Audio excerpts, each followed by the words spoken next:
हम लोग टीआरई 2.0 के पीवाईक्यू को हल कर रहे हैं। कल का पहला भाग आपने देखा होगा जिसमें कॉमन पेपर के सभी 5 प्रश्न और जो मेन पेपर के हमने 10 प्रश्न कराए थे। आज मैं इसको एक ऐसी पोजीशन पर ला दूं कि यह टॉपिक आपका, यह पूरा पेपर ही आपका कंप्लीट होने की स्थिति में आ जाए।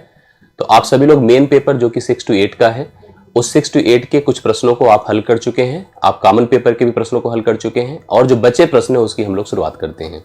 जैसा कि आप जानते हो कि पीवाईक्यू का रोल बहुत होता है। मैंने बहुत सारी प्रैक्टिसेस कराई, बहुत सारे हमने कॉन्सेप्चुअल क्लासेस लिया है, आप सबको पता ही है। आप लगातार व्यूअर्स हैं, देख रहे हैं और अपनी तैयारी अच्छी कर रहे हैं। आपके अलग अलग डिमांड्स भी आते रहते हैं कि प्रैक्टिस प्रोसीजर किया जाए। तो मैं अपने हिसाब से अपनी चीज़ों को प्लान करूँगा और प्लान करके जो भी ज़रूरी चीज़ें हैं आपके लिए, जो ज़रूरत की चीज़ें हैं या जो आपके लिए मतलब इम्पॉर्टेंट रहेगा, उस हिसाब से मैं आपकी प्लानिंग दूंगा। हाँ, अपने थॉट्स फीडबैक जरूर दीजिए, अपनी ज़रूरतें जरूर रखिए, जिससे हम कुछ और प्लानिंग भी करनी हो तो कर सकें। लेकिन इन सब के साथ साथ एप्रिसिएशन आपकी तरफ से आना बहुत ज़रूरी है, अर्थात वीडियो का लाइक होना और वीडियो को शेयर करना, ये आपकी रिस्पॉन्सिबिलिटी है। आप जिस लेवल तक हमको रीच देंगे उसी लेवल पर हमारे मेहनत और हमारे प्रयासों का जो है पार्ट भी आप देखोगे और उसमें हमेशा इंप्रूवमेंट देखोगे, हमेशा एथिकलनेस देखोगे, हमेशा मैं अपनी तरफ से बेहतर जो हो सकता है आपके लिए करने की कोशिश करूँगा। अब समय ना गवाते हैं, कल पहले आप बात करें तो कल ए वाला जो प्रश्न था लास्ट हमने कंप्लीट कराया था 15वां नंबर, इसका सोल्यूशन हो चुका था, इसका उत्तर भी आ चुका था। आज हम उसके आगे बढ़ते हैं और इस 16 नंबर पर पहुंचते हैं। सभी लोग ईमानदारी से एक एक प्रश्न को हल करिए, मेरे साथ आंसर में बने रहिए, आप अपना कमेंट्स हमें देते रहिए, सोल्यूशंस बताते रहिए और लगातार कनेक्टिविटी में बने रहें। तो 16वां नंबर हम लोग पढ़ने चल रहे हैं। सबसे पहला प्रश्न है आज के सत्र का, आज के वीडियो सेशन का। एक्स मैंने इसका इस तरह से एक सेपरेट वीडियो भी दिया था जहाँ पर कुछ पॉलिनोमियल हैं जिनको विभाजित करने की बात की जा रही है और विभाजित करने पर क्या शेषफल आता है इसकी बात की जा रही है। एक नॉर्मल अगर हम आप इसको समझना ही चाहे सिंपली, जैसे अगर कोई एक सामान्य संख्या हम उठा ले, सपोज करिए हमने कहा कि हम 15 ले लें। 15 को अगर हम 4 से भाग करने के लिए कहेंगे आपसे, तो 4 से यह कंप्लीटली डिवाइड नहीं होता है, मतलब 3 बार जाता है। अगर बार की बात करो मतलब कितना भागफल आता है, तो आपको पता है कि 3 बार जाएगा और 4 3 12, उसके बाद रिमाइंडर भी देखो 3 बचा। मतलब 4 ने जब 15 को भाग करने की कोशिश करी तो निश्चित तौर पर आपने देखा कि 4 3 12 हुआ और 3 इसका शेषफल हो गया। मतलब हमने समझ लिया कि 4 इसका एक कंप्लीट फैक्टर नहीं है। जब इसी 15 को हमने 5 से भाग किया तो हम तय कर लिए कि 5 3 15 होगा और रिमाइंडर कितना होगा 0। मतलब मैंने 5 से 15 को देखिए सिंपली भाग किया, 5 3 15 होता है और शेषफल कितना आ रहा है 0। तो बार चला गया 3 और शेषफल आ रहा है 0। तो शेषफल 0 आना मतलब 5 से कंप्लीटली डिवाइड हो जाना। उसी प्रकार से यहाँ पर आपको पॉलिनोमियल दिया जाएगा, एक थोड़ा सा बड़ी डिग्री का दिया जाएगा, एक कम डिग्री का दिया जाएगा। अब आप देख रहे हैं लीनियर है, क्यूबिक है, इससे इसको विभाजित करना है। विभाजित करने पर उसने कहा कि शेषफल क्या आएगा। हो सकता है इसको कंप्लीट डिवाइड कर दे और कंप्लीट डिवाइड कर दे तो इसका मतलब इसका गुणनखंड है और उस केस में शेषफल 0 आएगा। तो आपसे यह भी प्रश्न पूछा जा सकता है कि क्या इसका ये कंप्लीट फैक्टर है कि नहीं है। मतलब दिया गया जो आपके पास x+1 एक छोटा पॉलिनोमियल है, उस बड़े cubic polynomial x³ - 10x² + 2x + 3 का एक कंप्लीट फैक्टर पूर्ण गुणनखंड है कि नहीं है। यह सारा नो का भी प्रश्न बन सकता है और उसमें भी पहचान करने का यही तरीका है कि आप इसको समझ जाओ कि यह इसको पूर्णता विभाजित कर रहा है, शेषफल 0 ला रहा है, तभी तो वह कंप्लीट फैक्टर है। और नहीं डिवाइड कर पाएगा, नहीं पूर्णता विभाजित कर पाएगा तो शेषफल कुछ 0 के अलावा नॉन जीरो नंबर्स जरूर प्रोवाइड करेगा, पॉजिटिव नेगेटिव कुछ भी दे सकता है। ऐसे के लिए हम लोगों ने देखा जो अपना x+1 है अर्थात डिवीजर है, जिसको भाजक कह रहे हैं, उसको हम लोग सोचते हैं कि x+1 और हम इसको ले लें 0 के बराबर। 0 के बराबर लेकर x का मान सोच लें, x का मान -1 होगा। जैसे अगर कभी x+1 किसी का गुणनखंड होगा किसी समीकरण का, मान लो इसका नहीं किसी और का होगा, तो जो x -1 है, x = -1 है, यह उस समीकरण का रूट होगा, हल होगा, शून्यक होगा, जीरोस कहलाएगा, मतलब कुछ भी कहलाएगा। अर्थात यह इसको कंप्लीटली डिवाइड कर देगा। कंप्लीट मतलब पूर्णता विभाजित कर देगा किसी अन्य गुणनखंड को, किसी अन्य समीकरण को। इसको कर पा रहा है कि नहीं कर पा रहा है, इसको पहचान करने के लिए इस वैल्यू को उसमें सेटिस्फाई करने के हिसाब से पुट करना होगा। मतलब जो आपके पास यहाँ पर px के रूप में एक पॉलिनोमियल x³ - 10x² + 2x + 3 दिया हुआ है, उसमें हमें जहां पर x है वहां पर हमें पुट करना होगा -1।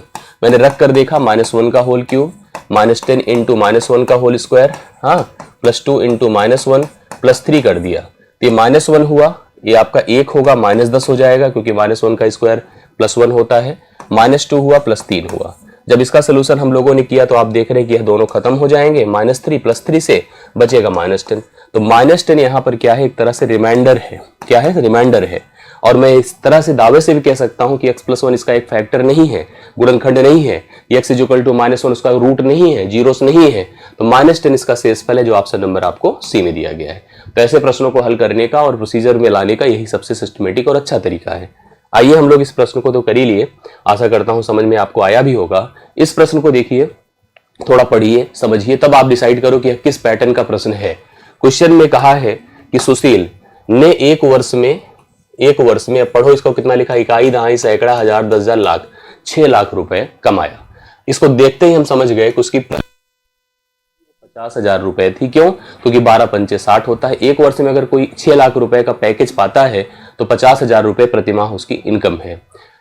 पहले महीने के बाद एग्जैक्ट उसने यहाँ पर जो उसकी इनकम है वो एग्जैक्टली एक वैल्यू नहीं है। जैसे हम समझ पा रहे थे कि हर महीने 50,000 पाया होगा अभी तक पढ़ने के बाद, लेकिन जब आगे पढ़ रहा हूं तो चीजें कुछ डिफरेंट आ रही है। क्या आ रही है? पहले महीने के बाद हर महीने उसकी पिछले महीने की तुलना में 1500 रुपए अधिक इनकम बढ़ती चली जाती है। मतलब हर महीने उसकी सैलरी में 1500 का इंक्रीज हुआ है बाई कंपनी जहां पे उसने ज्वाइन किया था। तो उसने पहले महीने में कितना कमाया। अब एक जैसा प्रश्न बना है, उस प्रश्न को अगर सोचो तो मुझे जो समझ में आ रहा है, क्या मैं सही हूं गलत आप बताना, यह समांतर श्रेणी का प्रश्न बना, जहां पर हर महीने की सैलरी में इंक्रीज दिख रहा है, अर्थात पदों में समान अंतर दिख रहा है। अगर उसकी पहले महीने की सैलरी हम कुछ भी मानेंगे, जो भी होगी, इन्हीं ऑप्शंस में कोई होगी या नहीं होगी, उसमें 1500 जोड़ के हम ऐसी पोजीशन पर पहुंच जाएंगे कि सभी 12 महीने की सैलरी का जो योग होगा वो आपका 6 लाख रुपए के बराबर हो जाएगा। तो ऐसे में हम लोग यहाँ पर इसको मानेंगे कि यह उस समांतर श्रेणी जिसको हम सोच पा रहे हैं उसके सभी पदों का योग है। पदों के बीच का अंतर 1500 है। पहला पद आपसे पूछा गया है। तो आप एक समांतर श्रेणी का पैटर्न दिमाग में रखिए। एपी का मैंने कल ही अभी एपी का एक वीडियो दिया था आप लोगों को, और आपको समझ में भी बातें आई होगी। हालांकि योग हमने नहीं बताया था उस समय, लेकिन आपको एपी के बारे में मैंने आपको बताया था कि पहला पद ए है तो अगला पद a+d है, अगला a+2d है, ऐसे a+3d है। इसी प्रकार से पदों की जो क्रम है, अनुक्रम है, वो बढ़ता चला जाएगा और एक पोजीशन पर a+n-1 इंटू डी प्राप्त होगा। अगर हमें सभी पदों को जोड़ना है, जोड़ने से पहले समझ लीजिए ये पहला पद है और इनके बीच का जो अंतर है, सार्वंतर जिसको कहेंगे, वो d है। ऐसे में जो पदों का योग होगा ये Sn होगा। इसके दो तरीके होते हैं, अभी फिलहाल ऐसे समझिए। Sn मतलब n पदों का योग, n/2, ध्यान से देखिए सूत्र होता है 2a + n-1 इंटू डी। यह रूल होता है जिससे किसी समांतर श्रेणी के सभी पदों को हम जोड़ पाते हैं। कभी भी अगर आपको कोई श्रेणी सिंपल दिया है, सपोज करिए 2 है, 5 है, 8 है, ठीक है, 11 है, 14 है, इस प्रकार से चलो यही इतने ही लीजिए। अगर इनके सभी पदों को जोड़ना है तो अभी कुल कितने पद है? 5 है। पहला पद क्या है? 2 है। और सार्वंतर क्या है बताइए? 3 का अंतर है ना, 5 से 2 को घटाइए, 3 है। तो अगर हमें अभी कुल कितने पद दिख रहे हैं? 1 2 3 4 5 पद दिख रहे हैं। वर्बल जोड़ के देखिए, वेरीफाइड भी हो जाएगा।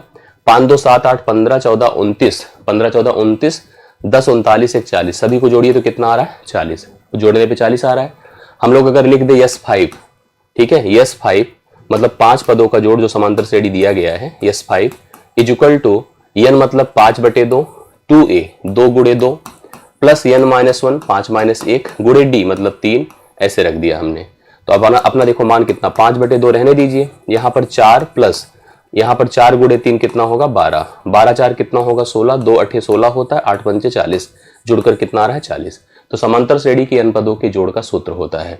अब जो प्रश्न आप कर रहे हैं इसमें भी हमने सोचा कि चलो पहले महीने की इनकम उसकी ए थी, ये पहले महीने की इनकम थी, पहले माह की आय थी, और सार्वंतर हम सबको दिया है d = 1500, और जो योग दे दिया है, अच्छा n भी कंफर्म है कि पूरे साल भर की बात है तो 12 महीने हो गए, और जो Sn दे रखा है उसने S12 मतलब 12 महीने की जो कुल टोटल आय दिया है वो दिया है 6 लाख। ठीक है, 6 लाख दिया हुआ है, ये करेक्ट है। अब आपको क्या करना है, हमें इस रूल पर चलना है। लिखेंगे हम लोग S12 मतलब 12 महीने की आय का जोड़ बराबर n/2 2a मतलब अब लिखने को हम लिख सकते हैं, सूत्र लिखना जरूरी नहीं है, n सीधा सीधा लिखिए। n की जगह आप पुट कर दो 12, अभी फार्मूला तो पढ़ा ही है। 2 × a की जगह पर हमें a ही लिखना है क्योंकि a ही हमको बनाना है, प्लस n-1 मतलब 12 - 1 × d मतलब 1500। अब इसी को फॉलो कर लीजिए और सबसे इंपॉर्टेंट किसकी जगह पर आप 6 लाख अभी रख दीजिए। हमने लिखा 6 लाख, करेक्ट है, 6 लाख रखा, इसको इससे डिवाइड किया 6 हो गया, इसको रखा 2a हो गया, a 11 हो गया, 11 गुणे 1500, 11 गुणे 1500। अब आप क्या करो, यहां पर इसका इसके साथ मल्टीप्लीकेशन कर दीजिए, 6 से पहले इसको काट दीजिए, 1 लाख हो जाएगा। ठीक है, 1 लाख सही हो गया ना। अब यहां पर रखो, देखो कितना हो गया, 2a कर दीजिए प्लस यहां पर इसका गुणा करें, 0 0 11 5 55, 5 हासिल 5, 11 के 11 5 16 हो गया, 16,500।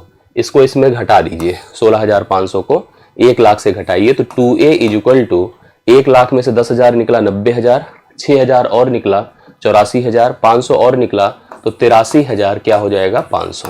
सही लिखा हमने, मतलब 1 लाख से आप इसको घटाएंगे जब, तो जैसे मैंने बताया कि ये 10,000 निकलेगा तो 90, 6 और निकला 84, 500 और निकला तो 83,500। 2 से इसको भाग कर दे, 2 चौके 8, 2 1 2, 2 सते 14, 2 पंचे 10, 41,750 उस व्यक्ति की क्या है आय है। 41,750 है, ऑप्शन नंबर बी है राइट सोल्यूशन। आप इसको नोट कर सकते हैं, करेक्ट है। तो 17वां प्रश्न आपका 41,750, आप सभी लोग उतार लें, कंफर्म कर लें, राइट सोल्यूशन आपके सामने है, कंफर्म है। मेरे ख्याल से आपको क्लियर हो गया होगा। अब हम बढ़ते हैं इसके अगले प्रश्न पर, ध्यान से देखिएगा 18 नंबर। 3 क्रमागत, अब इसको समझिएगा क्रमागत मतलब सिक्वेंशियल क्रम से आने वाली, जिनके बीच का अंतर 1 है। प्राकृतिक संख्याएं नेचुरल नंबर की बात कर रहा है, जो कि n होता है, 1 2 3 4 5 n तक की सभी संख्याएं प्राकृतिक हैं। इस प्रकार है कि पहले का वर्ग और दूसरे तीसरे के गुणनफल का योग 191 है। वो संख्याएं क्या हैं? अब इसको अगर हम सूत्र से चलेंगे भाई, नियम के हिसाब से अगर हम 3 क्रमागत प्राकृतिक संख्याएं आपको लेने को बोलें तो सबसे अच्छा है कि आप n लो, अगला n+1 लो, अगला n+2 लो, इसमें कोई डाउट नहीं। और इसी तरह से लेना भी चाहिए अगर आपको कभी भी इस टाइप से नंबर्स सोचने हैं, जानने हैं और समझने इस टाइप के नंबर्स को लेकर के, तो आपको ऐसे ही लेना चाहिए। ठीक है, अब इसको ध्यान से मेरी बात को समझिए, जो मैं देख रहा हूं, पहला n लिया, दूसरा n+1 लिया, दूसरा, मतलब क्यों ऐसा कर रहे हैं बताओ? क्योंकि सभी के पदों का अंतर कितना है? 1 है। और क्रमागत का मतलब ही होता है क्रम से आने वाली संख्याएं, जहां से भी आप पोजीशन करो, मतलब कोई जरूरी नहीं कि 1 से ही शुरू करो। अब 1 से ही होता तब तो आसान ही था। हमें कुछ ऐसे टर्म्स लेने हैं, नंबर्स लेने हैं, जिनमें कह रहा पहले का वर्ग मतलब इसका वर्ग, दूसरे तीसरे के गुणनफल का योग मतलब पहले का वर्ग और दूसरे तीसरे के गुणनफल का योग 191 हो। अब आपसे इसमें पूछा कि वे संख्याएं क्या है। अगर सोचो हम लोग नियमों से चलेंगे, सूत्र से जाएंगे, तो सूत्र से जाना आसान थोड़ी है भाई। नियम कैसे बनेगा? n² प्लस क्या लिखा है, पहले का वर्ग तथा दूसरे तीसरे के गुणनफलों का योग ना, n+1 इंटू n+2। हमने इनका गुणनफल किया और इनको जोड़ा, बराबर 191। हल करने पर ऐसा नहीं कि नहीं आएगा, बिल्कुल आएगा। क्वाड्रेटिक इक्वेशन है, सॉल्व होगा। क्वाड्रेटिक इक्वेशन हल करना भी जानते हैं आप लोग, आपके पाठ्यक्रम का हिस्सा भी है। हल करेंगे, आंसर तो आएगा ही आएगा। बट हम कह रहे हैं क्यों इतने तामझाम में फंसे, हम ऑप्शंस पर ही क्यों ना चले जाएं। और मैं आपको श्योर कर रहा हूं कि एक ही पैटर्न होगा, ऐसा नहीं कि इनमें से एक से ज्यादा होगा। अब जैसे देखिए, पहले तो आप देखो कि सब में सिक्वेंशियल गैप 1 1 का हो। जैसे 9 के बाद 10 के बाद 11, सही है, 11 10 11 12 8 9, मतलब इसमें कहीं से किसी ऑप्शन को एलिमिनेट नहीं कर सकते हैं। अब 9 का वर्ग कितना होता है 81, 10 का वर्ग 100 होता है, 11 का 121 होता है। जोड़ दिया तो इसको कितना हो जाएगा 221। अब इसने हमसे कहा, जैसे इसको जोड़ा तो 221 और इसमें कितना जोड़ा हमने 81, तो क्या पॉसिबल है? आप बताओ, ये पॉसिबल है? आप 9 10 11 अगर हम सोचते हैं, 9 9 कितना हो रहा है 81। हमसे क्या बोला है? पहले का वर्ग मैंने किया, दूसरे, अच्छा ये हमने वर्ग नहीं करना है, ध्यान से भी देखिएगा, नहीं पता चले हम इसका वर्ग ही कर डाले। 11 दाम में कितना होगा 110, 110 को अगर हम 81 में जोड़ दे तो कितना होगा 191। पहला ही सेट हो गया भाई। चलो, इससे बेहतर क्या था बताओ? अगर हम ऑप्शंस के हिसाब से 9 लेते, 10 लेते, 11, इसका वर्ग करते तो कितना होता 81, इन दोनों का प्रोडक्ट 110, जोड़ दिया तो कितना हुआ 191। बराबर हुआ कि नहीं हुआ? एकदम बराबर। तो पहला ऑप्शन लेके चलना चाहिए। चलो, अगर मान लीजिए आपके मन में डाउट है, अगले को सोचिए। 10 का वर्ग क्या होता है 100, और 11 गुणे 12 अगर कर दें 132 आएगा। ठीक है, तो जोड़ा तो कितना हो जाएगा 232। ये तो बिल्कुल मत सोचिए, इसको सोचिए। 8 8 कितना 64, 9 धाम में कितना 90, बिल्कुल नहीं होगा। तो पहला ऑप्शन ही परफेक्ट सोल्यूशन है। बाकी करने को आप इस पर भी जा सकते हैं, ऐसी बात नहीं है, ये भी प्रश्न का सोल्यूशन आपको दे देगा। तो इस प्रश्न का उत्तर आपका पहला ही ऑप्शन है, 18वां डन होता है। आइए 19 पर देखिए, इस क्वेश्चन को समझिए। 3 बिंदुओं A है, B है और C है। निर्देशांक इसके अलग अलग दिए गए हैं, कोऑर्डिनेट। उस त्रिभुज के बारे में पूछा गया है, वह त्रिभुज क्या है, कैसा त्रिभुज है। त्रिभुजों का अपना नेचर होना चाहिए। जैसे समबाहु लिखा है, इसे अंग्रेजी में इक्विलैटरल कहते हैं। इक्विलैटरल कैसा त्रिभुज है बताइए? एक ऐसा त्रिभुज जिसकी सभी भुजाएं समान हो, सभी भुजाएं क्या हो? समान हो लंबाई में, मेजरमेंट में, वो त्रिभुज आपका क्या है? समबाहु है। इसे हम रेगुलर पॉलीगन कहते हैं, समबाहु त्रिभुज है। अगला क्या है? समकोण। एक ऐसा त्रिभुज जिसमें एक एंगल, एक कोण क्या हो पता है? 90 डिग्री हो। एक कोण 90 डिग्री का हो वह आपका समकोण है। एक कोण 90 डिग्री का है वो समकोण है। और समकोण त्रिभुज में पाइथागोरस का नियम काम करता है कि मतलब 90 डिग्री के सामने का जो सामने की जो भुजा होती है वो सबसे बड़ी भुजा होती है, उसका वर्ग शेष दोनों भुजाओं के वर्गों के योग के बराबर होता है। समद्विबाहु का मतलब क्या होता है? एक ऐसा त्रिभुज जिसके दो भुजाएं समान हो। ठीक है, दो भुजाएं क्या होती हैं? समान होती हैं। और इसको अंग्रेजी में एक हम आइसोसेलेस ट्रायंगल कहते हैं, आइसोसेलेस ट्रायंगल कहते हैं समद्विबाहु त्रिभुज को। अब हमें इसी को निर्धारित करना है। इसके लिए जो अपने पास यहाँ पर किसी त्रिभुज के जो हमें कोऑर्डिनेट्स दिए गए हैं, उन कोऑर्डिनेट को थोड़ा एक्सेस करना होगा, समझना होगा। देखिए कोऑर्डिनेट्स यहाँ से भी ले सकते हैं। लिखा है a/√3 है और a है। ठीक है, इधर चले आए 2a/√3 है और कितना है? 2a है। और इधर चले आए तो यहाँ पर कितना है? a/√3 है और कितना है? 3a है। मुझे इसके डिस्टेंसेस को डिफाइन करना होगा, दूरियों को निकालना होगा। दूरियों को कैसे निकाला जाएगा आप उसको समझिए, डिफिनीशन में लाइए, कंडीशंस को क्लियर करिए, क्या प्रोसीजर, क्या पॉसिबिलिटीज हो सकती हैं। हम लोग यहाँ पर मेरे ख्याल से भुजाओं को ही ज्ञात करके बहुत कुछ कंफर्म कर सकते हैं। हम अगर भुजा को नहीं सोचेंगे, जैसे अगर आपको वहाँ बता दूं कि ए बी है, बी सी है, और अगर हम भुजा निकाल लें तो बहुत कुछ कंफर्म हो जाएगा। भाई तीनों बराबर हो जाए तो समबाहु कर दो। ठीक है, अगर तीनों बराबर नहीं है, तीनों अलग अलग एकदम से हैं, तो समकोण की पॉसिबिलिटी चेक करो, ट्रिपलेट का फॉर्मेट देखो, ट्रिपलेट बने, पाइथागोरस का नियम बने तो समकोणी है। और अगर दो ही केवल बराबर हैं तो किसी भी हालत में आप समद्विबाहु कर दो। तो आपको निकालना तो पड़ेगा ही, निकालना पड़ेगा सबसे पहले ए बी, और ए बी के लिए जैसे डिस्टेंस फार्मूला फॉलो करना पड़ेगा। भाई आप सबको पता होना चाहिए, अगर कभी भी दो बिंदु दिए हैं, ए है जिसका कोऑर्डिनेट है x1 y1 और दूसरे का अगर कोऑर्डिनेट अपने पास कितना है x2 y2, तो इन दोनों बिंदुओं के बीच की दूरी जिसे हम ए बी कहते हैं वह क्या होता है? √x2 - x1 का whole square plus y2 - y1 का होल स्क्वायर। कर सकते हैं कि नहीं? बिल्कुल यही करना ही होता है, तभी यह जनरेट होता है, तभी यह बनता है। अब जैसे इस प्रश्न में आए तो हमने लिखा x2 - x1 का होल स्क्वायर। अब जैसे आप यहां से किसी को उठा लें x2, अब देखो इसको x1 y1 कह दो, इसे x2 y2 कह दो, तो हम क्या लिखेंगे? 2a/√3 माइनस a/√3 का होल स्क्वायर। ठीक है, प्लस 2a - a का होल स्क्वायर, 2a - a का होल स्क्वायर।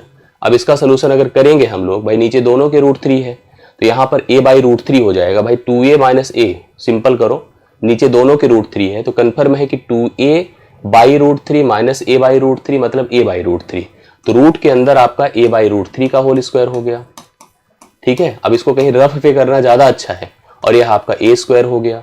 तो बेसिकली यह आपका a स्क्वायर, ध्यान से देखिएगा, a स्क्वायर रूट के अंदर ही a स्क्वायर अपान 3 है प्लस आपका a स्क्वायर है केवल। अब इसको हल करेंगे तो 3a स्क्वायर मतलब 4a स्क्वायर हो जाएगा। मतलब आप पूरा देखिए हल करिए तो कितना हो गया, अभी एक ही को करने में देखिए कितना तामझाम हुआ। अब 4 का स्क्वायर √2 होता है, 2a/√3 होगा। a हो गया पहली डिस्टेंस, किसकी हो गई? a। कितनी हो गई बताएं? 2a/√3 हो गई, यह डिस्टेंस हो गई 2a/√3। अब इसी प्रकार से अगर हम दूसरे निकालते हैं, मान लो इसको हम कैलकुलेट करते हैं तो a/√3 कैंसिल ही हो जाएगा। 3a - 2a, 3a - a तो कितना हो जाएगा बताइए? भाई अगर हम इसका भाई जैसे देखो a/√3 है, a/√3 है, कन्फर्म है ना, ये खत्म हो जाएगा, 0 हो जाएगा। 3a - a मतलब 2a हो जाएगा, 2a का वर्ग कितना होता है? 4a स्क्वायर होता है, 4a स्क्वायर का वर्गमूल करिए तो 2a हो जाएगा, इसको लिख दिया। अब बचा ले देकर a, इससे इसको फिर उसी तरीके से हल करिए। 2a/√3 है, a/√3 है, और इससे इसका डिफरेंस जो होगा a/√3 होगा। रूट के अंदर देखिए a/√3 का होल स्क्वायर होगा, ठीक है, प्लस 2a से 3a निकलेगा तो a का होल स्क्वायर होगा। मतलब मेरे ख्याल से चीजें सेट हो जाएंगी। देखिए इसी के साथ यहाँ पर a²/3 होगा, हाँ, प्लस a स्क्वायर होगा। तो ये भी तय हो गया कि 4a²/3 है, इसका भी हल क्या होगा? 2a/√3 होगा, मतलब 2a/√3 होगा। आपने नोटिस किया कि तीनों भुजाएं, ये इतना पहला ये आ रहा है, दूसरा ये आ रहा है, तीसरा। अगर सोचिए क्या तीनों बराबर है? नहीं है। क्या दो बराबर है? हाँ, दो हैं। अगर दो बराबर है, आप देख पा रहे हैं यह भुजा इस भुजा के बराबर है, तो निश्चित तौर पर यह समद्विबाहु त्रिभुज है, जिसे आप आइसोसेलेस ट्रायंगल कहते हैं। सी ऑप्शन इस प्रश्न का राइट सोल्यूशन है। एक डाउट और बन सकता है, समद्विबाहु के साथ साथ क्या समकोण भी हो सकता है? हाँ, बिल्कुल हो सकता है। समद्विबाहु के साथ साथ समकोण की स्थिति भी आप चेक कर लो, क्योंकि आपके पास देखिए दो भुजाएं हैं, एक तो 2a/√3 है और दूसरा भी 2a/√3 है, और एक भुजा जो आपके पास दी गई हो कितनी है? 2a है। 2a है, करेक्ट है। तो एक बार थोड़ा सा पाइथागोरस का नियम भी आप चेक कर लेने तो पता चले कि पाइथागोरस भाई उस हिसाब से सबसे बड़ी भुजा यही है, इसका स्क्वायर 4a² होगा। इनके स्क्वायर की बात करें 4a² होगा और 4a² होगा। इस हिसाब से अगर सोचो तो 4a 8a² होगा। बराबर दोनों नहीं है, अगर बराबर होता नीचे दो किसी हालत में बन जाता तो उस हिसाब से पाइथागोरस थ्योरम भी फॉलो हो रही थी, तो समकोण भी लगाते, और समकोण जब लगाते तो निश्चित तौर पर डी ऑप्शन हो जाता। फिलहाल अभी के लिए यहाँ पर हम लोग किस पर जाएंगे? सी ऑप्शन पर जाएंगे। समद्विबाहु ही होगा समकोण, लेकिन आप एक पॉसिबिलिटी रखा, समबाहु तो नहीं होगा, क्योंकि तीन की तीनों भुजाएं अलग अलग हैं, तो समबाहु की कोई पॉसिबिलिटी नहीं है। समद्विबाहु यहाँ पर इस क्वेश्चन का राइट सोल्यूशन होगा। हाँ, तो देखिए अब अगला क्वेश्चन आपके पास है, यदि रेखाओं x sin theta plus y cos theta is equal to 2b sin theta cos theta, और दूसरा पहला आपका समीकरण कितना है बताइए? x sin theta plus y cos theta बराबर 2b sin theta cos theta, ये आपको एक स्टेटमेंट दिया है। दूसरा देखिएगा x cos theta minus y sin theta is equal to b cos 2 theta. तो आप यहाँ पर आइडेंटिटी फोकस्ड होएं, आइडेंटिटी क्लियर होनी बहुत जरूरी है। अभी हमने फिलहाल प्रश्न नहीं पढ़ा, लेकिन मैं आपको कंफर्म कर रहा हूँ कि जो देखने समझ में आ रही चीजें, माइनस y क्या लिखा है? y sin थीटा ना, y sin theta is equal to b cos 2 theta, correct. दो स्टेटमेंट आपको ट्रिग्नोमेट्रिक फॉर्म में दिए गए हैं। इसने कहा पर, मतलब ये दो रेखाएं हैं, पर मूल बिंदु मतलब ओरिजिन से डाले गए जो लंबों की लंबाइयां हैं, मतलब इस रेखा पर मूल बिंदु से अगर कोई लंब अर्थात परपेंडिकुलर लाइन पड़ेगी तो उसकी जो लेंथ होगी वह p होगी, और इस रेखा पर पड़ेगी तो उसकी लेंथ कितनी होगी? q होगी। आप सोचो कि उसको सेंस प्रेजेंट कैसे करते हैं? प्रेजेंट कुछ ऐसे करते हैं, ध्यान से देखिएगा। अगर आपके पास एक कोऑर्डिनेट सिस्टम है और ये आपके पास कोई एक लाइन है जो कि एक्स वाई को इंटरसेप्ट कर रही है, इंटरसेप्ट फॉर्म में जा रही, ये ओरिजिन है मूल बिंदु। इससे अगर इस पर एक लंब डाले, परपेंडिकुलर बनाए, मान लो वह p है, तो p को हम कैसे प्रेजेंट करेंगे? अगर यह रेखा ax या a1x plus b1y plus c1 के फॉर्म में लिखा है, या हम सिंपली कह दें कि ax plus by plus c के फॉर्म में लिखा है, तो जो परपेंडिकुलर लेंथ के लिए जो फार्मूला आप लगाइए वो मॉडुलस आप c divide by √a² plus b² के रूप में ले जाइए। तो आपको यहाँ पर जैसे अगर हमें p, इसकी मदद से अगर हमें p निकालना है तो मॉड में लिखेंगे क्या? पता है, पूरा देखिए c हम माने, इसको लिखे 2b sin theta cos theta divide by x का गुणांक क्या है? sin थीटा, तो sin स्क्वायर थीटा होगा प्लस cos स्क्वायर थीटा होगा, करेक्ट। तो इसका मान आप देखो, sin square theta plus cos square theta identity में 1 होता है, 1 का स्क्वायर रूट भी 1 ही होगा, तो बचेगा आपके पास केवल 2b sin theta cos theta, ये p का मान हो गया। इसी प्रकार से अगर हम q का मान निकालते हैं तो q भी देखो उसी टाइप से होगा। इसकी वैल्यू देखो कितना है? b cos 2 थीटा है, तो लिखो b cos 2 थीटा है डिवाइड बाई कितना कर दे? इसमें भी इसका गुणांक चलो x cos स्क्वायर थीटा है, प्लस यहाँ पर माइनस साइन थीटा है, लेकिन माइनस साइन थीटा का भी whole square plus sine square theta होगा, बराबर इसका मान भी ऐसे मॉडुलस में लेकर चलिए तो ये भी 1 ही होगा, मतलब b cos 2 थीटा आएगा। अब ये अपने पास p का मान है, अपने पास q का मान है, जैसे हमसे प्रश्न में पूछा है p square plus q square, तो हम लोग यहाँ पर p स्क्वायर जब करेंगे, यहाँ लिख देते हैं p square plus q square is equal to 4b square sine square theta cos square theta, plus इसकी तरफ अगर हम गए तो b स्क्वायर हो जाएगा cos स्क्वायर 2 थीटा, करेक्ट है। अब cos 2 थीटा के कई रूप होते हैं, cos square theta minus sign square theta, उसी हिसाब से आप लोग अलग अलग तरीके से इसको मतलब ब्रेक कर सकते हैं ना। यहाँ पर cos मतलब आइडेंटिटी के सारे पैटर्न्स क्लियर होगी। cos स्क्वायर क्या होता है? 1 माइनस साइन स्क्वायर होता है, तो साइन स्क्वायर की जगह पर 1 माइनस कॉस स्क्वायर करके भी आप एक नई आइडेंटिटी बना सकते हैं। कॉस स्क्वायर की जगह पर 1 माइनस साइन स्क्वायर भी करके एक नई आइडेंटिटी बना सकते हैं। तो कॉस की कई आइडेंटिटी आपकी बन जाती है जब 2 थीटा के फॉर्म में होता है। अब अगर 4 कॉमन कर लें, 4 क्या 4 नहीं b कॉमन कर ले, b स्क्वायर कॉमन कर ले तो हो जाएगा 4 sine square theta cos square theta, और यहां से b निकल चुका है, कॉस स्क्वायर 2 थीटा बचा है। इसको ब्रेक कैसे कर सकते हैं मैं बता रहा हूं। इसे आप लिखो cos power 4 theta plus sine power 4 theta minus 2 sine square theta cos square theta, correct है। अब इससे क्या बनेगा देखो ध्यान से, इससे बी स्क्वायर बाहर ही रहेगा और ये देखो 4 sine square theta cos square theta है minus 2 sine square theta cos square theta है। तो एक प्रकार से हो गया sine square theta plus cos square theta minus 2 sine square theta cos square theta. अब आपको पता हो गया कि sine theta plus cos theta का होल स्क्वायर है। ये sine theta plus cos theta का क्या है, एक अब ऐसे देखिए क्या बन जाएगा अगर हम इसको प्रेजेंट करते हैं, जैसे अगर हम सोचते हैं इसके बारे में, तो यह sign square theta plus cos square theta का होल स्क्वायर है। मतलब अगर इसको सोचा जाए तो किसके फॉर्मेट में बन जाएगा, अगर यहाँ पर ये 4 है ना, कॉस पावर 4 साइन पावर 4 है, हमने यहाँ पर 2 लिखा है। अब सोचो यह किसका बन गया, ये बन गया ऐसे, अगर हम इसको प्रेजेंट करते हैं तो बी स्क्वायर रहने दीजिए और अंडर रूट क्या हो गया पता है, cos square theta plus sine square theta, इसका पूरे का होल स्क्वायर है और इसका होल स्क्वायर होगा तो इसका मान 1 होगा, 1 का वर्ग 1 ही होगा तो बचेगा बी स्क्वायर। तो बी स्क्वायर इस प्रश्न के लिए राइट सोल्यूशन है। बढ़िया प्रश्न है, तो आप देख लीजिए इस टाइप का क्वेश्चन आपको फेस करने को मिलेगा, थोड़ा समझ करके देख लीजिएगा, रिवाइज कर लीजिएगा। तो यह 20वां प्रश्न आपका डन होता है। अब आते हैं हम लोग 21 पर। एक वर्गाकार मैदान, वर्गा मतलब स्क्वायर फॉर्म में, का क्षेत्रफल दिया है 60,025 वर्ग मीटर है। इसकी जो सीमा है, सीमा मतलब बाउंड्री के अनुदिश एक व्यक्ति 18 किलोमीटर प्रति घंटे की चाल से साइकिल चलाता है, कितने समय में वह प्रारंभिक बिंदु पर वापस आ जाएगा। तो सबसे पहले देखिए आपके पास एक वर्गाकार मैदान है, यहाँ पर मेंसुरेशन भी है, यहाँ पर स्पीड डिस्टेंस टाइम भी है। हम सबको पता है कि अगर वर्ग है तो वर्ग की सभी भुजाएं क्या होती हैं, बराबर होती हैं। और वर्ग का जो क्षेत्रफल होता है, एरिया जो होता है वो भुजा का स्क्वायर होता है, करेक्ट है। तो अगर एरिया हमको दिया है 60,025 तो यह बराबर ए स्क्वायर है।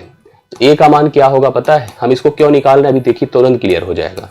60,000 ऐसे आप समझ गए होंगे क्यों निकाल रहे हैं, क्योंकि अगर हमें भुजा पता चल जाए तो एक व्यक्ति अगर यहाँ पर है वो साइकिल चलाना शुरू करे एक गति से, यहाँ फिर वहीं पहुंच जाए, मतलब वह उसकी परिमाप को कवर कर ले, बाउंड्री को कवर कर ले, तो जाकर के आपको पता चल जाएगा कितना समय उसने लगाया था पूरा करने में। इसके लिए हमें भुजा तो चाहिए ही चाहिए। और भुजा कैसे निकलेगा भाई, क्षेत्रफल का नियम हम सबको पता है, ए स्क्वायर भुजा का वर्ग बराबर क्षेत्रफल होता है। 60,025 का अगर हम वर्गमूल करेंगे तो कैसे निकलेगा। अब 60,025 का वर्गमूल किया, अंतिम में 25 है तो तय हो गया कि यहाँ पर 5 होगा। अब इसके लिए सोचना है एक ऐसी संख्या जिसका वर्ग करने पर वह वैल्यू 600 से कम हो। 600 से कम हो तो आप सबको पता है कि 576, 625 होता है 25 का वर्गमूल, 25 का वर्ग 625 होता है, 24 का इतना होता है। अगर मैं 24 लिख दूं तो यह 245 हो जाएगा। तो आप चेक कर लो कि 245 है कि नहीं है। पहले इसके तरीके भी और होते हैं, जैसे कभी भी अगर यह नंबर आपके पास क्या है, अंत में अगर 5 है तो इसके पहले जैसे आप ऐसे सोचो कि 15 का वर्ग क्या होता है, 25 होता है ना, 25 का वर्ग क्या होता है, 625 होता है। दरअसल इस 5 का वर्ग होगा और उसके बाद जो संख्या है 1 गुणे 2 होगी, ये समझना जरूरी है। इसी प्रकार से देखिए इसका वर्ग 5 का 25 हुआ और 2 के आगे 3 होता, 2 3 6 होता। ऐसे 5 का वर्ग 25 है और 24 के आगे क्या होता है 25, 24 गुणे 25 600 होता है। तो इसका मतलब श्योर है कि इसका वर्गमूल 245 ही होगा। यह लेंथ आपकी, इसकी भुजा प्रत्येक 245 है। अब एक व्यक्ति क्या करता है कि इस जगह से साइकिल चलाना शुरू करता है, पहले यहाँ पहुंचता है, यहाँ पहुंचता है, यहाँ पहुंचता है, यहाँ पहुंचता है। मतलब उसने जो टोटल डिस्टेंस कवर किया, वो टोटल डिस्टेंस कितना कवर किया पता है, 245 गुणे 4 कवर किया, 245 गुणे 4 कवर किया, ये टोटल डिस्टेंस है। और किस स्पीड से किया, 18 किलोमीटर प्रति घंटे की गति से किया है। अब किलोमीटर प्रति घंटे की गति से किया है। समय वह प्रारंभिक, कितने समय में वह प्रारंभिक बिंदु पर वापस आ जाएगा, इतना टोटल मीटर है। और इस मीटर को इस किलोमीटर प्रति घंटे से, भाई इसके लिए हम लोग को क्या करना पड़ेगा, इसको भी मीटर पर सेकंड में कन्वर्ट करना होगा। जो 18 किलोमीटर प्रति घंटा है, 18 किलोमीटर प्रति घंटा है, इसको मीटर पर सेकंड में करने के लिए, किसी भी किलोमीटर प्रति घंटे को मीटर पर सेकंड में करने के लिए आप 5/18 से गुणा करते हैं। जैसे ही करेंगे 5 मीटर पर सेकंड हो जाएगा। इसका मतलब इसको हम 5 से भाग कर देंगे। भाई हम सबको पता है कि distance divide by speed is equal to time होता है। तो आप 5 से जब भाग करेंगे तो 5 कितना हो जाएगा, 5 चौके 20, 5 9 45, गुणे कर दो 4, इतने तो क्या आ गए, सेकेंड आ गए। बट हम सेकेंड थोड़ी लेंगे एग्जैक्टली, 49 गुणे 4 सेकेंड है, तो 4 9 36 होता है और 4 चौके 16 3 19 होता है। 196 सेकेंड है। सेकंड को मिनट में कैसे कन्वर्ट किया जाता है, 60 से कर दे भाग, 60 त्रिक होता है, 3 बार जाएगा, 3 मिनट हो गया, 3 मिनट और बचा क्या 16 second, 3 minute 16 second. Option number देखो सी है राइट सोल्यूशन। इतने समय में वह व्यक्ति साइकिल चला करके प्रारंभ करेगा एक पोजीशन से और पूरी सीमा को कवर करके फिर से प्रारंभिक बिंदु पर आकर पहुंच जाएगा। 21 नंबर आपने देखा, 3 मिनट 16 सेकंड राइट सोल्यूशन हो रहा है। 22 पर चलिए। हाँ, 52 ताशों की एक गड्डी में से 2 ताश यादृच्छिक मतलब रैंडम निकाले जाते हैं। 52 ताशों की एक गड्डी है और उसमें से 2 ताश यादृच्छिक रैंडम निकाल लिया, मतलब ऐसे किसी को भी, और फेंक दिया जाता है, निकाल के बाहर फेंक दिया। और इस तरह से शेष जो 50 ताशों में से सरल निकासी में से एक इक्का निकालने की प्रायिकता क्या है, एक इक्का निकालने की प्रायिकता क्या है, इसको हम लोग को डिसाइड करके बताना है। तो सबसे पहले आपको ताश की गड्डी से सारे स्ट्रक्चर्स क्लियर होने चाहिए कि क्या क्या कैसे होता है। जैसे आपको पता हो कि अगर 52 वेल सफल्ड प्ले कार्ड है, ठीक है, उसमें 2 पार्ट्स में पहले चीजें डिवाइड होती हैं। 26 ब्लैक कार्ड होते हैं और 26 ही क्या होते हैं, रेड कार्ड होते हैं। और 26 में जो डिस्ट्रीब्यूशन होगा वो 13 का जो ब्लैक में होता है वो क्लब एंड स्पेड का होता है। 13 क्लब होगा और 13 क्या होता है, स्पेड होता है। इसी तरह से जो रेड है उसमें 13 हार्ट होता है और 13 क्या होता है, डायमंड होता है। अब इस 13 जो हार्ट और डायमंड की बात किया जाए, इसमें सबके अपनी एक वैल्यू होती है। जैसे आप समझो कि 3 तो फेस कार्ड होते हैं, सबके पास होते हैं, इसके पास भी, इसके पास भी, इसके पास भी, इसके पास। फेस में कौन होता है, किंग जिसे राजा बोला जाता है, क्वीन रानी, और जैक एक जोकर होता है, सॉरी गुलाम होता है। और उसके बाद एक एस होता है, एस को 1 कहा जाता है, एस को 1 कहा जाता है, ठीक है, एस को 1 कहा जाता है। यही इक्का होता है, इक्का होता है, इक्का होता है, इक्का होता है, सब इक्का ही होता है। अब इसमें हमने नोटिस कर लिया कि अगर हम बात इक्के की करेंगे तो टोटल 52 पत्तों की जो पैक है प्लेइंग कार्ड की, उसमें कुल 4 इक्के होते हैं। अब ये जो प्रश्न आया अपना, प्रश्न में बोला कि 52 ताशों की गड्डी में 2 ताश, 2 ऐसे निकाला मैंने। अब जो 2 निकाला उसको निकाल के फेंक दिया। भाई जो 52 में से 2 निकाल के फेंकोगे तो 50 ही बचेगा। तो शेष 50 में से एक सरल निकासी, अब उसमें से एक निकालना है, एक इक्का निकालने की प्रायिकता क्या हो जाएगी, ये आपको बताना है, ये आपको समझना है। अब आप खुद ही कुछ कंफर्म कर सकते हैं, समझ सकते हैं कि अगर हम लोग यहां पर जैसे सोचें कि आप अगर 2 जो निकाल रहे हैं, 2 जो हमने पत्ते निकाले हैं, तो जरूरी थोड़ी है कि उसमें दोनों इक्का हो, जरूरी नहीं कि उसमें एक इक्का हो, मतलब कुछ कंफर्म नहीं है।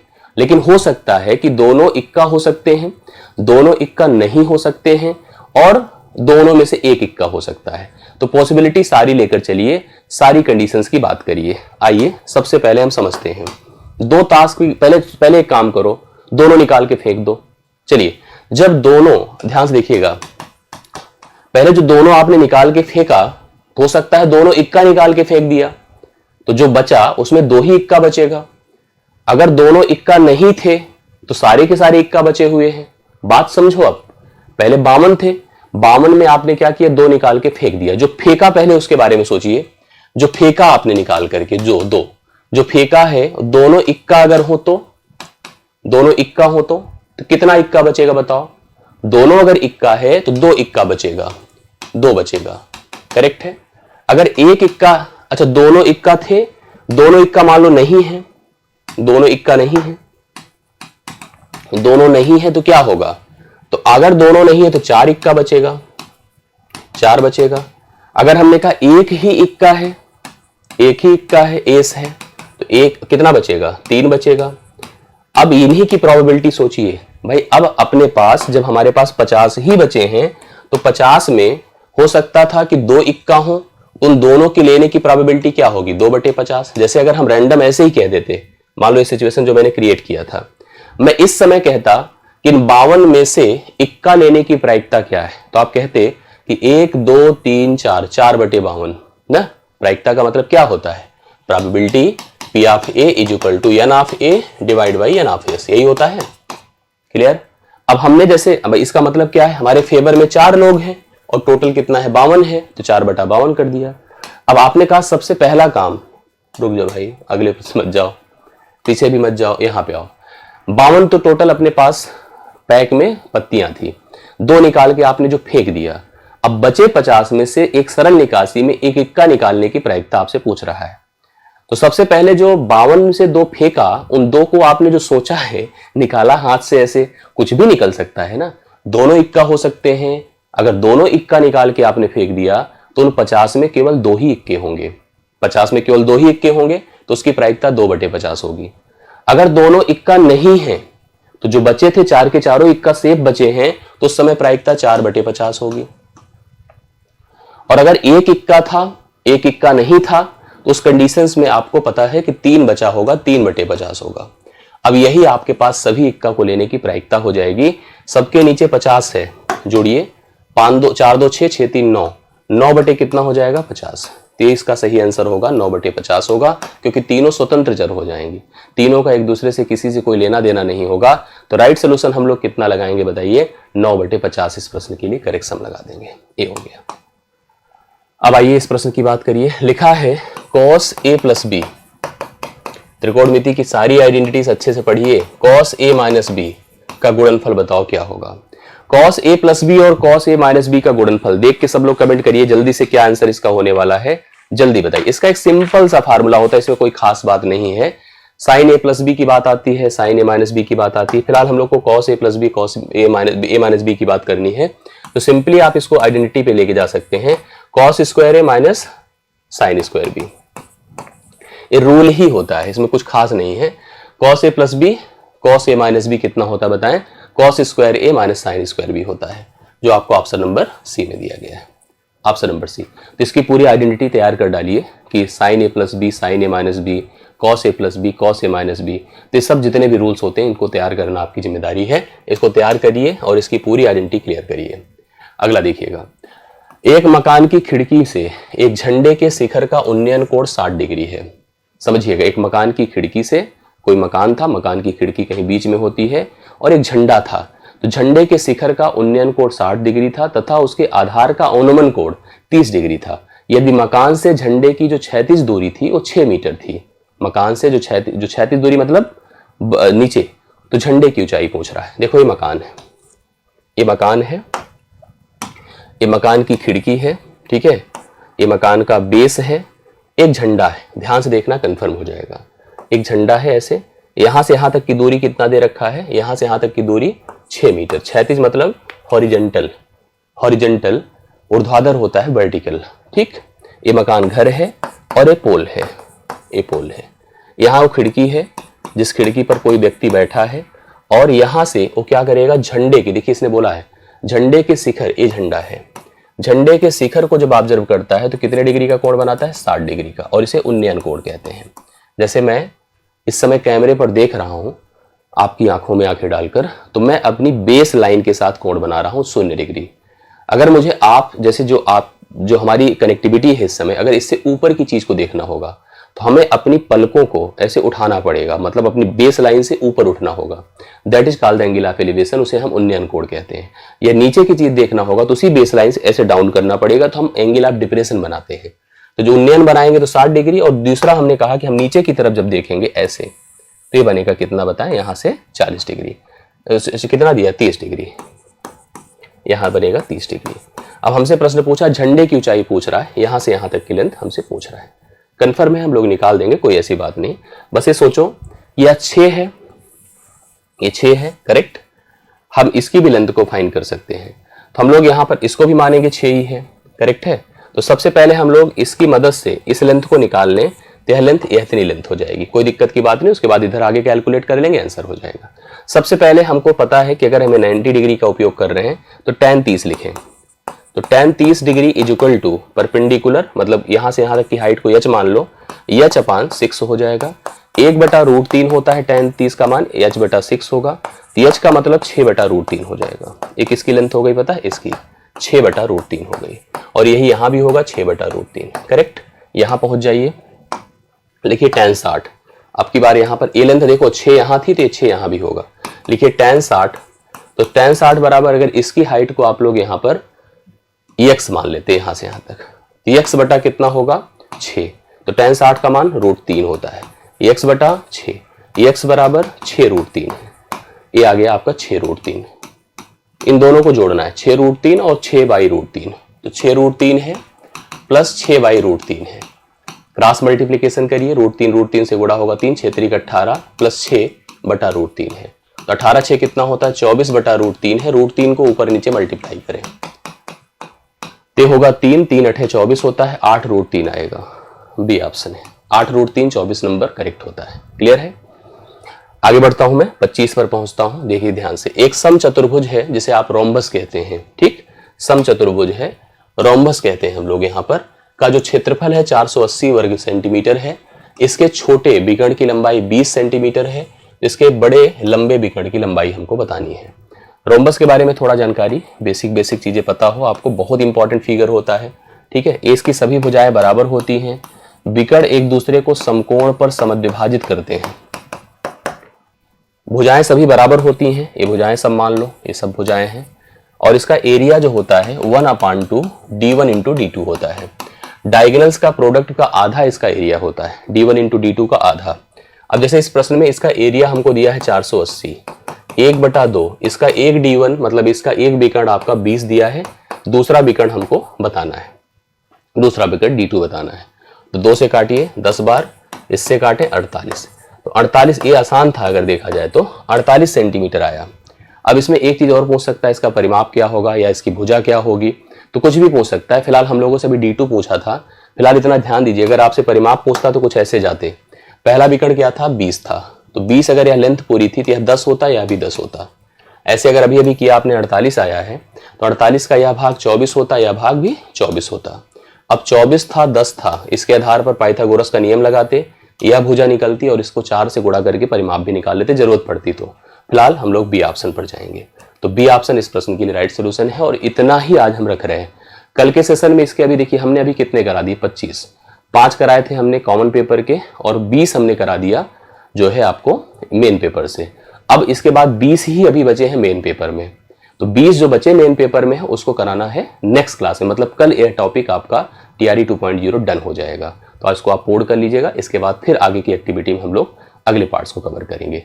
और यह प्रैक्टिस प्रक्रिया, इन्वॉल्वमेंट, लगा रहना, कॉन्सेप्चुअल पार्ट कवर करना, यह आपका हमारे साथ जुड़ा रहेगा। तो अभी के लिए मेरी तरफ से इतना ही। बहुत बहुत धन्यवाद। Thank you so much.